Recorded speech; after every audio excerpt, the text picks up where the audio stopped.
Hello, everyone. Welcome to the Era with Brian Gregory. I'm here to make my quarterfinals pick for the College Football Playoff this week. I'm sorry I'm a few minutes late.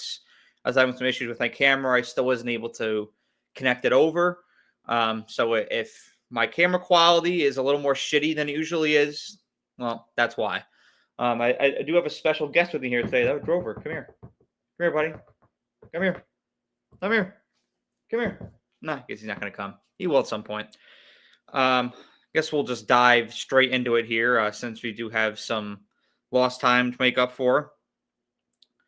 The Fiesta Bowl will be the first game taking place on New Year's Eve. That will be. It's taking place between Penn State's and Boise State's.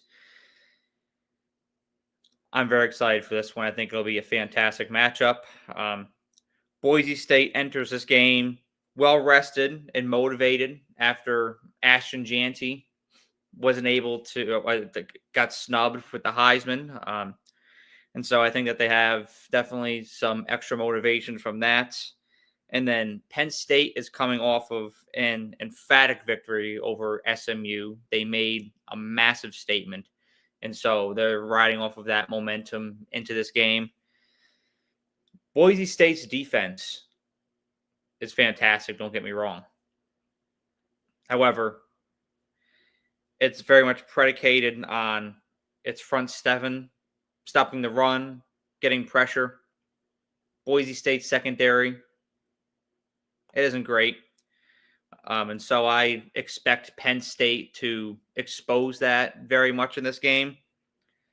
But Boise State's passing defense, it ranks 113th nationally, allowing 256.6 passing yards per game.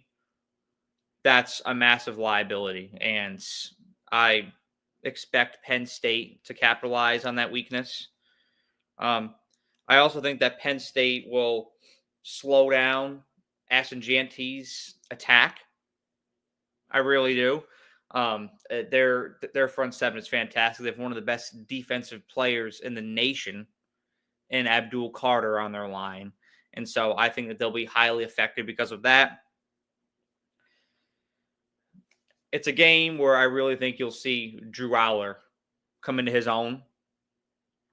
I've been saying for a while, I see a lot of shades of Josh Allen in him. And so I think you'll really see that in this game, that the Penn State offense has really started to cook these past several games. You know, you saw it against Maryland, you saw it against Oregon, you saw it against SMU. It's really starting to heat up at the right time. And I think you'll see them take a step up in this game. Vegas has Penn State minus 11.5.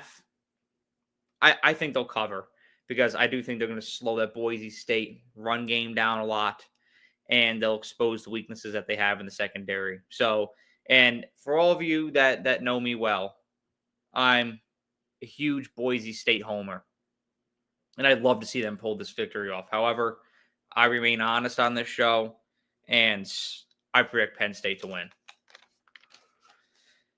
All right, so next you got on New Year's Day, the first game, the noon game here, Central Time, will be Texas and Arizona State. And of all of the games that we have this week in the quarterfinals, I think that this game has the highest blowout potential. Arizona State, kind of like Boise State, they have a generationally talented running back in Cam Skattebo. However, just like Boise State, their offense is highly reliant on him. And Texas has one of the best overall defenses in America. So I trust them to really slow Skattebo down. Texas, they put on a show against Clemson. And I expect that same momentum to carry over into this game against Arizona State. I was questioning their offense there for a while because it just seems out of sync. And I think that we're starting to be some internal questions about who their starter is. Quinn Ewers or Arch Manning, because I know the Raiders turn the page and go to Arch Manning. But it's all about patience at this point. And I think that Quinn Ewers has continued to win this team over. They've been starting to really gel. And I think you'll see that take place again in this game. At Arizona State, they have a feisty defense. But I just trust Texas guys on offense more to get the job done. I mean, these are a lot of 4- and 5-star guys I'll be matching up against Arizona State, and this is with this new model. This is what you'll see a lot with these matchups. Is there's a lot more talent on one side of the ball for one team than the other. You'll be seeing a lot of these mismatches. Arizona State, I think this game is winnable for them if they're able to keep the ball off Texas' hands and force them to make turnovers. Shout out Joseph Chapa and shout out Alex Chase in the comments, by the way. LeBron's birthday. Some people celebrate that. And, of course, my man Alex Sports Chasen. Talking about the shirt. Thank my man. It's all about the GOATs. TB12. However, I think Texas has placed an emphasis on limiting those turnovers and not having those detrimental errors when it matters most. I think they're going to play a clean brands of football against Arizona State. Vegas has Texas minus 12.5. And I think Texas will win, and they'll cover that spread as well. All right, so the Rose Bowl. We've got Ohio State going up against Oregon. And this is a rematch of the game of the year and the granddaddy of them all.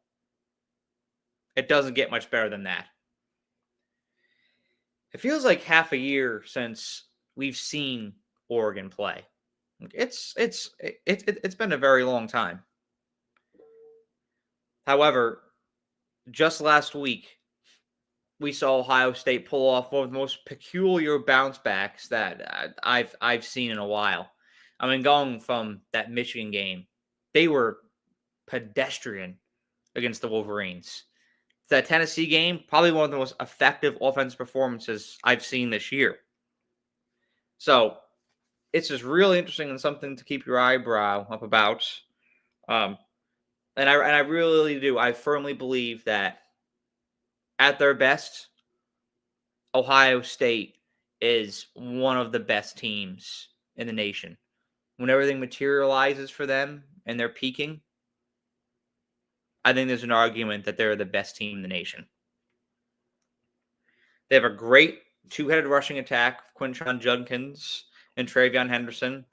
Their wide receiver core is deep. You got Carnell Tate, you've got Jeremiah Smith, you've got Emeka Egbuka. There's a lot there for Ohio State to work with. And a star-studded defense, Jack Sawyer, JT Tuimaluau. I think I got that right. Deion Burks. It's a very talented defense as well. I also want to talk about Oregon too. Well, I slipped up. I said Oregon for the first time in a while. I've been good with the Oregon, but I slipped up and said Oregon for the first time in a while. So I apologize to all of the Oregon fans out there. Oregon, I feel like all year they've been really tough to evaluate because outside of Ohio State and Boise State, they haven't really been challenged that adequately. So I don't really know what to make of Oregon. And I also, with this being a rematch, what I think is a good practice here is I like to go back to the last matchup and ask myself, what's different? Oh, I know the Oregon people are going to come at me. I know. I'm waiting for them to come at me with their pitchforks. They hate me already, and because I'm an SEC guy, I'm waiting for them to come at me even more. Trust me, Alex. What's different from the last game to this game, I would say, is that this game is being played on a neutral site. Last game was in Autzen. And I think that Oregon had a massive advantage on their side because it was being played in Autzen. It was loud. They had 54,000 people at that game and over 100 decibels for a lot of it. That made it. You saw a lot of communication issues for Ohio State during a lot of that game for that reason. And I think with this being a neutral site game, that will be neutralized a lot. And a lot of this game will be predicated on just purely Oregon's guys against Ohio State's guys, pound for pound, who's better. I think that a lot of external factors decided the outcome of the last game, and they're being removed for this matchup. Oregon is more rested in this matchup than Ohio State. Ohio State just played last week, and we haven't seen Oregon play in about a month now. So Oregon is more rested, but will it take them a quarter to get going, whereas Ohio State is still red hot? And Ohio State, they've got significant offensive line injuries right now, and Oregon has a great defensive front. And so I want to see if they'll take advantage of that. Oregon was able to find some huge mismatches. Evan Store on Deion Burks. Will they be able to find that again, or will Ohio State be able to fasten things up on the defensive side of the ball? I really think that Ohio State is peaking at the right time right now. I think they're playing their best football when it means the most. Vegas likes Ohio State minus 2.5. I like Ohio State to win as well. I think this game is going to be an absolute classic, an absolute barn burner, and there's no better venue that I'd rather see played than right there in Pasadena in the Rose Bowl. Give me Ohio State to win. My man Enzo Cuenco at the Dallas Cowboys saying that's perhaps his fault that I said Oregon wrong, hearing his thick Filipino accent when he says it. So that may very well be true, Mr. Cuenca. I won't lie. I've adopted many elements of that Filipino accent since I met you, pal. And last but not least, the Peach Bowl on New Year's night. Or no, forgive me. The Sugar Bowl on New Orleans nights. Or on, oh my God. On New Year's night, the game is in New Orleans between Notre Dame and Georgia. It's the grand finale. And I think that of all the games in this quarterfinal round, this is the one it's going to get people's blood flowing the most. It's officially the Gunnar Stockton era in Athens after Carson Beck was ruled out for the year and he's declared for the draft. So this is officially Gunnar Stockton's team. This is a huge spot for Gunnar Stockton to get his first start in a quarterfinal game that determines whether Georgia advances in the playoffs or not. He obviously got experience being thrusted in to the scene in the second half of the SEC championship against Texas. And it wasn't pretty, it wasn't sexy the whole time, but he very much held his own in that game. And so I give Gunnar Stockton credit for that. He's fantastic on his feet. He's great at extending the play. His passing can definitely use some refining, and I think that he'll fine tune that in the offseason. But right now, it's going to be time to just let it rip, let it fly. But I think this is a very confident young man, and I trust his abilities in this big spot mentally. I think he's there. I think he's prepared to take this on. No, I will say this about Notre Dame. Because I've been critical of them a lot this year. Just because of their schedule. I didn't think they played a lot of high caliber teams. Outside of A&M, you're hard-pressed to find another team of that caliber that Notre Dame played this year. But I will say, even taking that factor into consideration, this is still a very good Notre Dame team. Defensively, they're fantastic. Jeremiah Love is dynamic in their run game. And I think they'll be able to get that going against Georgia because Georgia's run defense, for some reason this year, it has not been nearly as effective as it's been in past years. My point of emphasis for Notre Dame is going to be Riley Leonard. Because kind of like Gunnar Stockton, he is great on his legs. But passing the ball, Riley Leonard can be inconsistent. And so to beat Georgia, to beat a Kirby Smart coach team, Riley Leonard is going to have one of the best passing days of his career. And I think he can do it. I really do. But that's what's going to have to be done. Because a team as well coached as Georgia, you're not going to be able to beat them just solely with your legs. I'm going to say this about Notre Dame compared to Georgia as well. Because of their level of competition, they're used to playing with a lead this year. And I'm going to tell you this right now. On Wednesday night, there's going to be a lot of points where they're not playing with a lead. And so the question becomes, how do they respond? Are they going to be prepared to battle in that game when they're behind? Is it going to impact them psychologically? Will they start to get in their head and make mental errors?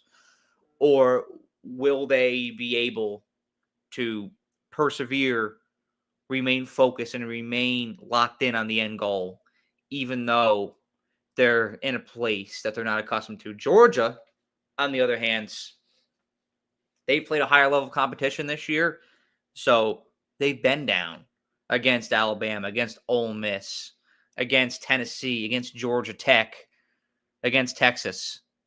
They've had to bounce back and get back into the game. They were down by 28 on the road against Alabama. And they've seen that scoreboard. They felt that sinking feeling. And they still dug in more and found a way to battle against Alabama. But in games like Tennessee and Georgia Tech, Tennessee was up by 10 at one point. Georgia Tech was up by 17 at one point. They found a way to win those games. And so they're battle tested in that regard. If they go down to Notre Dame in this game, which could very well happen as well, they won't be phased because they're tested. But I also don't want to discount Notre Dame, what their capabilities are. I just haven't seen them in this kind of a spot yet. A lot of people have been saying that this Notre Dame team is better than they've been in past years. I agree with that. I think Marcus Freeman has really done a work on this team, and this is the best product that he has yet. There's also a lot of people that are saying that this isn't the same Georgia team that we've seen in past years. Those people are also correct. That school of thought is accurate. I think this will be a close game. I do. This will not be a blowout. I think it's going to be a close game. I think it's going to be a defensive slugfest. And you're going to see a lot on the ground in this game. It's going to be a knockdown, drag-out bloodbath kind of a game. But there's certain teams that I just trust in these spots. And it's Kirby Smart in Georgia. It's your teams like Andy Reid and the Chiefs, Bill Belichick and the Patriots, Nick Saban in Alabama. I'm starting to put Kirby Smart and Georgia on that same bracket. I think that this team, like Ohio State, they're going to really start to peak at the right time. And that game against Texas in the SEC Championship was galvanizing for the Bulldogs. And the way that they bought into Gunnar Stockton was fantastic. You saw that correctly. I think you'll see that even more. It's going to be a tight game. The point spread on this is like a pick 'em. Georgia is favored by 1 point. 2 years ago, they would have been favored by probably 24.5 to win this game. Now it's just 1 point. But that's how these teams have evolved. I expect Georgia to win this game. I'm going to go with the score of 20-16 and an all-time classic in the Big Easy this Wednesday night. I can't wait for more fantastic football here. Thank you all for joining me on my final live stream of 2024. Of course, there will be a lot more in 2025. But thank you for joining me for my last live stream of 2024. It's been a great year. Had a lot of great moments, whether it's these prediction videos, my videos that I do with Luke Close and Zeke Wager, going live with Zeke for live games. We may have some of those coming in the future as well for the NFL playoffs. But there is a lot of exciting stuff to come on this channel in 2025. I can't emphasize it enough. I've got a lot in the works right now. And so I can't wait for you all to see what I have in store. Again, we're here in Fort Worth, a new location for the area. We were in Dallas before, now we're in Fort Worth. We relocated, and we're really embracing our new home here. And so thank you all for continuing to support. Drover, come here. Come here. Y'all got to meet Drover. Hold on. Come here. Come here. Here he is. Come here. The best boy. Drover. It's my friend Luke's dog. I've been watching over in the past several days, but he is a great boy. Good job, buddy. Good job. I do make a camera appearance. But thank you all for watching. Have a happy new year. I can't wait to watch these games on tomorrow and Wednesday. Oh, buddy. And there'll be more content coming in the future. Have a great day.